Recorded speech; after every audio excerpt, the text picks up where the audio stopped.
Mom sees her daughter-in-law's grave the year after son's death. My precious boy, I'm finally coming to see you, sweetheart, 60-year-old Brenda tearfully whispered, holding her late son Christopher's framed photo close to her heart. Robbed of her only child's presence, Brenda's every waking moment was haunted by memories of her beloved son, who had died in a tragic accident a year ago. Bearing the weight of grief that no words can express, Brenda prepared to get off at the metro station in the new city. The bereaved mother had traveled hundreds of miles all alone to visit her son's grave that day. Christopher was only 27 when fate snatched him away, leaving Brenda to face an endless abyss of grief. When he was gone, Brenda's world was shrouded in darkness, and her health started to give in. She was rushed to the hospital for rigorous treatment and therapy. And after spending 12 agonizing months in the clinic, Brenda arrived at the city where Christopher had lived, died, and was laid to rest. Snapping away her tears, Brenda got off the subway car and stepped onto the platform. A small flower kiosk nestled within the bustling railway station drew her attention. Deciding to get flowers for Christopher's grave, Brenda approached the stall and selected a bouquet of white roses. "Thanks, dear. Please keep the change." Brenda smiled as she took a bouquet of flowers. As Brenda made her way to the exit, a familiar face emerged from the crowd, prompting her to stop in her tracks. It was a young woman who looked a lot like her widowed daughter-in-law, Harper, who Brenda had planned to meet after visiting the cemetery. Brenda looked closely and was convinced it was indeed her daughter-in-law, who was heading somewhere from the metro station. So she hurried after the young woman to surprise her. "Harper. Harper, dear, hold on, it's me, Brenda." Brenda walked as fast as she could, waving her hand. "Harper? Wait a second." She patted the woman's shoulder from behind and panted. The young lady stopped and turned around with a start. "Harper? I'm not Harper. You've got me wrong, lady." She arrogantly dismissed and yanked Brenda's hand. "You're not Harper? But how's that possible? You look just like my son's wife." Brenda was quite disheartened. "Cut it, lady. I'm not Harper. I've got to go." The woman rudely dismissed Brenda. Before Brenda could fathom what was going on, the lady turned around and hurried out of her sight. "That's strange," Brenda thought. "My eyes couldn't be deceiving me. She is Harper. She has the same eyes, same hair color, and voice. Hey, there. Hold on, Harper. We need to talk." But by then, the lady had already slipped away in the crowd, and Brenda could not catch up with her. With a deep sigh, Brenda approached a taxi stand outside the station and hailed a cab to the cemetery. Does she really hate me that much? Brenda wondered as she settled in the back seat. Why is Harper avoiding me and pretending not to know me at all? What did I do to her? She was haunted by the encounter at the subway throughout her ride. "Ma'am, we have arrived," the cabbie said as he pulled over at the cemetery gate, jolting Brenda out of her thoughts. She stepped out of the cab, her gaze fixed on the gate, and turned to the driver. "Please wait for me here, I won't be long." With a deep, painful sigh, Brenda entered the graveyard with the flowers in her grip. The silence was haunting as Brenda gingerly marched across the row of graves, looking for Christopher's resting place. A wave of emotions washed over her as she approached his grave and knelt with the flowers. "My baby, oh, Christopher. Mama's here, I've come to see you." Brenda broke into tears as she brushed her trembling hands on Christopher's tombstone. Suddenly, a surge of disbelief gripped Brenda's eyes when her gaze shifted to another grave right beside Christopher's tomb. The epitaph etched on the headstone horrified Brenda, and she could not believe her eyes when she read the words. "In loving memory of Harper C. January 8, 1995 to December 3, 2020. Forever cherished, forever missed. Rest in peace. Oh my God, Harper, my Chris wife, passed away a week ago. How come nobody told me?" Brenda gasped, unable to believe her eyes. A haunting question immediately loomed in her mind. If Harper is dead, then who was the girl at the subway? Brenda snapped out of her thoughts when she heard someone raking dry leaves not far from her son's grave. It was the cemetery's groundskeeper. As soon as Brenda saw the guy, she approached him, hoping he would know something about Harper's funeral. "Hey, there, excuse me." Brenda hastily marched toward the man, who paused and looked up at her. "Do you know anything about the funeral of the woman buried there?" She pointed toward Harper's grave. The man raised an eyebrow. "You mean the new grave there, beside the one with the huge cross?" "Yeah, that's the one I'm talking about. Do you know how she died?" "Can you please tell me about the funeral, or if you know anything about this at all?"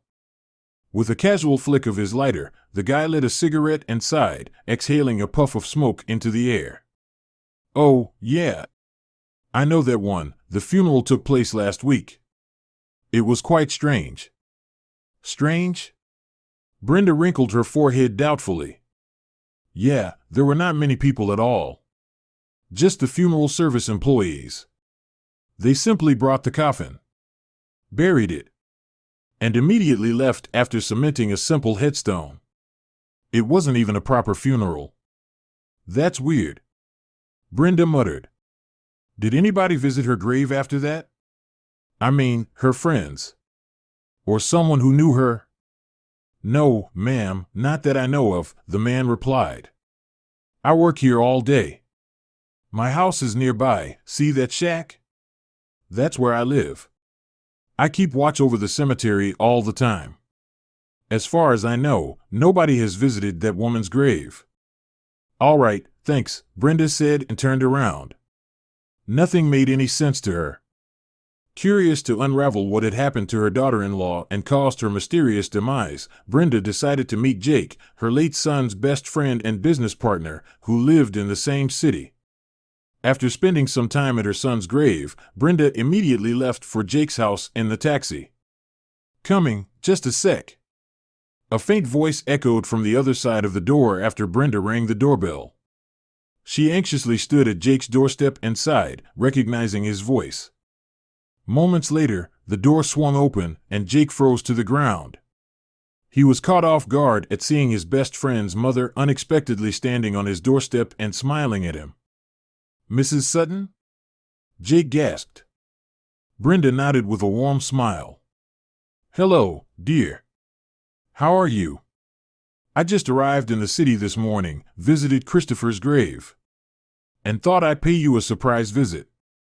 "I'm good, please come in." Jake stepped aside, swinging the door fully and gesturing for Brenda to get inside. For some reason, Jake was nervous and overly surprised at her unsuspecting visit, and Brenda could sense his uneasiness. When she entered, she saw luggage in the living room. There was a half-packed suitcase, and she immediately turned to Jake. "Mrs. Sutton." "I'm so glad you came," he said. "I was just packing." "Packing? You're going somewhere?" Brenda asked. Yeah, I'm moving out of the state, Mrs. Sutton." "Been a rough year ever since Chris passed," Jake said, a strange disappointment and worry etched on his face. "The company is bankrupt. I have nothing more to do here. So I decided to sell this house and move somewhere far away from all the mess I've been dealing with." "What do you mean by the company is bankrupt, Jake?" Brenda raised an eyebrow. "What's going on?" "And I saw Harper's tomb beside my son's grave. I had no idea Harper had passed away. Nobody told me anything. At least you could have called me, right? And that's what brought me here. Tell me, what happened to my daughter-in-law? How did she die?" "Well, you know." Jake spoke, his tone laced with disappointment. "I'm sorry, Mrs. Sutton. I can't handle this business anymore. The company's downfall and your daughter-in-law Harper's death are connected." "I don't get it. What do you mean?" Brenda asked, fearing the answer. "Look, Mrs. Sutton, I didn't want to disturb you. After Chris's passing, you were so disturbed and heartbroken. And later, I learned that you would be spending a year in the hospital. I decided not to tell you anything.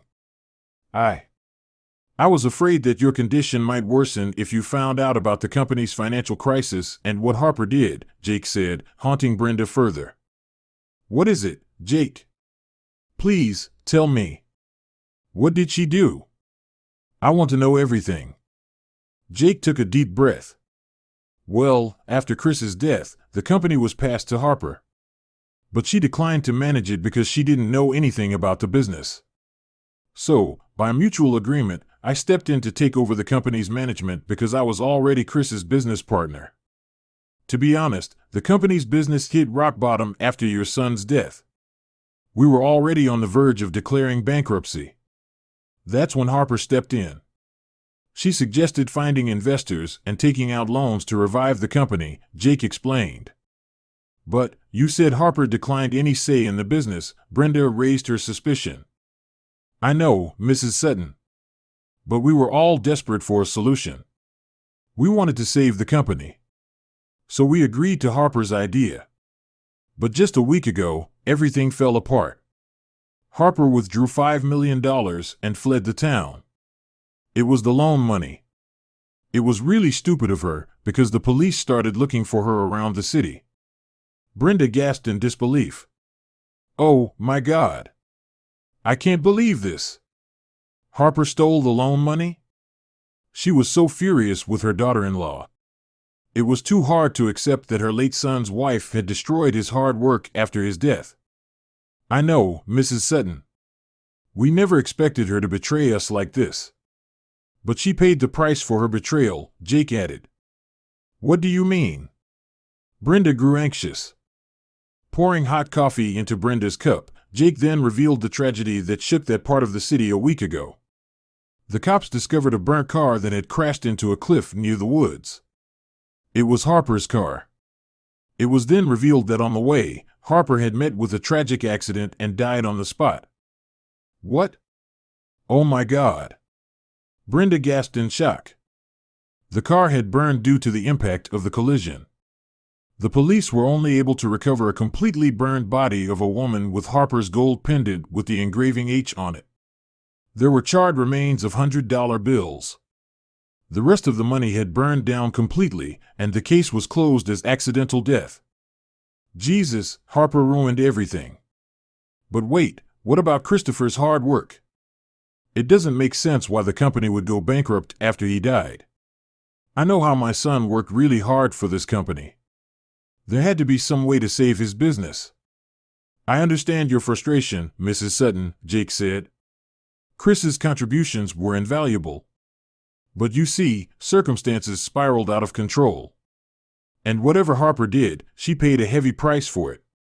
But her funeral was held with dignity. Many guests attended. Even some of her friends.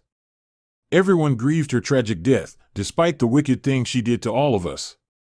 Harper's funeral? Brenda grew suspicious. She recalled the cemetery groundskeeper telling her nobody had attended Harper's funeral. Something seemed incredibly fishy to Brenda.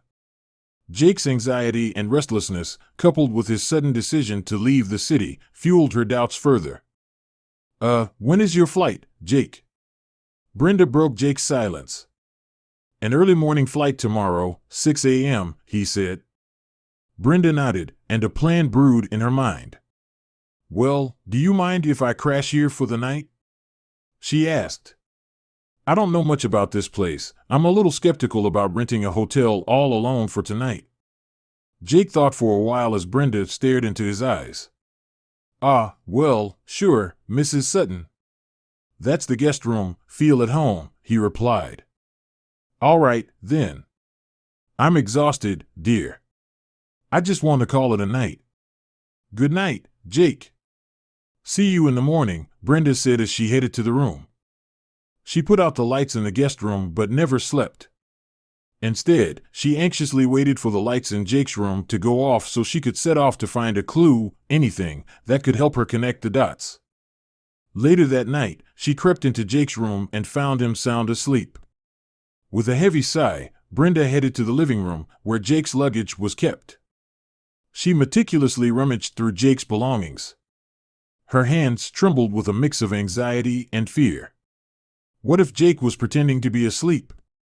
What if he caught her prying? The consequences haunted Brenda. But she was determined to stop at nothing to unravel the truth. At the stroke of midnight, Brenda's search for the truth turned into her worst nightmare when her hands delved into the depths of the luggage. She uncovered 2 fake passports hidden within a secret compartment. Sarah? Oh, really? Who are you trying to fool, Harper? Brenda was stunned when one passport featured a photograph of her supposedly dead daughter-in-law Harper, but under a completely different name. The shock escalated when Brenda took the other passport. John? Brenda's face twisted with suspicion when it revealed Jake's photograph under a different name. Brenda grew worried sick. Fake passports? What's going on here? Are they involved in something deeper, something I can't even imagine? She then found 2 plane tickets to London booked under the fake names. A weird sensation crawled up Brenda's gut. She realized Jake and his accomplice Sarah, who was actually Harper, were up to something foul. Something had to be done. She quickly put the luggage back as it was and hurried to the pharmacy at the end of the lane close by. "Excuse me, could I please get some sleeping pills?" Brenda asked the pharmacist, and minutes later, she returned to Jake's house with the tablets. When Jake hurried downstairs at 5 a.m. to get ready to leave for the airport, he found Brenda already in the kitchen. "Good morning, Jake. I made breakfast for you, dear. Sit down and enjoy before you leave for the trip," Brenda said with a warm smile. "Thanks, Mrs. Sutton. That was really kind of you." Jake sat down while Brenda tried to hide her nervousness. "Here's your orange juice." She placed a glass on the table. I badly needed some refreshment. My head's been hurting since last night." Jake took a sip. "It tastes nice, nice." Around 10 minutes later, he started yawning and looked at Brenda. "Weird, I feel a bit dizzy all of a sudden," he said as Brenda grinned wickedly. She had spiked Jake's juice with the sleeping pills because she knew this was the only way to bring the truth to light. "Oh, are you feeling okay, Jake? Maybe you should lie down and rest for a bit," Brenda said. Struggling to keep his eyes open, Jake yawned and agreed. Another 10 minutes later, he had already dozed off on the couch, just like how Brenda had wanted. She paced back and forth, waiting for the next big thing to happen.